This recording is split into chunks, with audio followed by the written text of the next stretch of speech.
বীরভূমের খবরে অন্যান্য খবরে যাওয়ার আগে আরো একটি রাজনৈতিক খবর, কারণ আজকে শতাব্দী রায় ক্ষোভ প্রকাশ করলেন কি নিয়ে?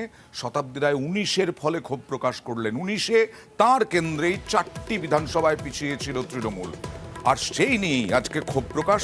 দেখুন, আগে ক্ষোভ প্রকাশটা দেখাবো, কি বললেন, তারপর যাব আমাদের প্রতিনিধি সুপ্রতিমের কাছে।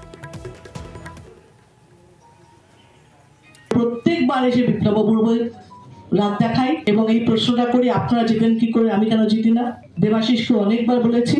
তো তার মানে সবাই যদি যেতে আমি ছাড়া, তাহলে এটা প্রমাণ হচ্ছে যে আমি খারাপ প্রার্থী।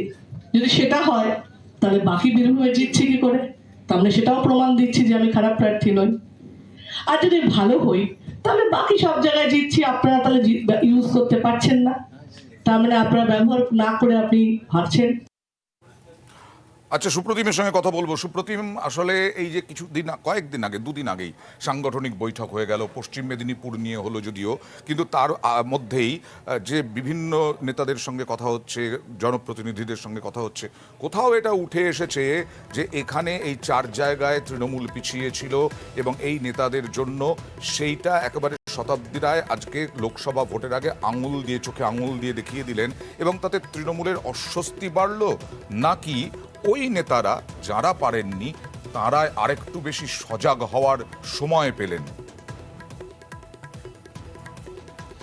একদম অন্য, দেখো তুমি যেটা বললে দুটোই কিন্তু হয়েছে এই কর্মী সম্মেলনে।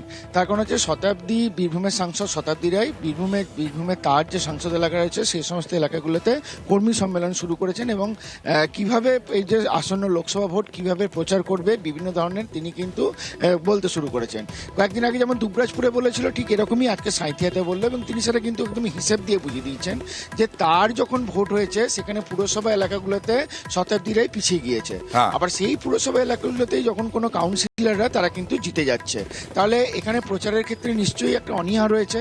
তার পাশাপাশি তিনি বলেছেন যে তার যে সাংসদ এলাকায় তিনি যে কাজকর্ম করেছেন বেশিরভাগ জায়গায় দেখা যাচ্ছে যে সাংসদ শতাব্দী রায়ের ভোট পর্যন্ত নেই, আবার কোথাও কোথাও প্ল্যাকার্ড রয়েছে সেটা উল্টো করে রাখা রয়েছে।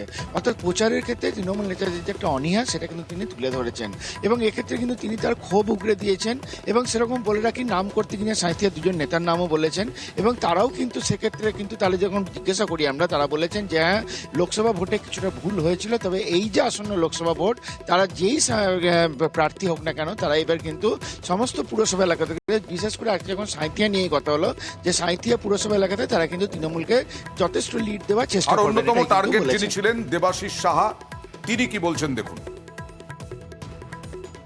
কোথাও ভুলভ্রান্তি আছে আমাদের, সেটাকে আমরা শুধরে আগামী যে 24-এর নির্বাচন সেটাতে আমরা সবাই একসঙ্গে ছড়িয়ে পড়ে সাঁইথিয়া শহরটাকে যাতে জিততে পারি সেই ব্যাপারে আমরা আশা করছি। আমরা সেই কারণেই প্রশিক্ষণ শিবির হচ্ছে, সেখানে বক্তারা বক্তব্য রাখবেন কিভাবে সংগঠনকে আরো দলীয় সংগঠনকে মজবুত করা যায়।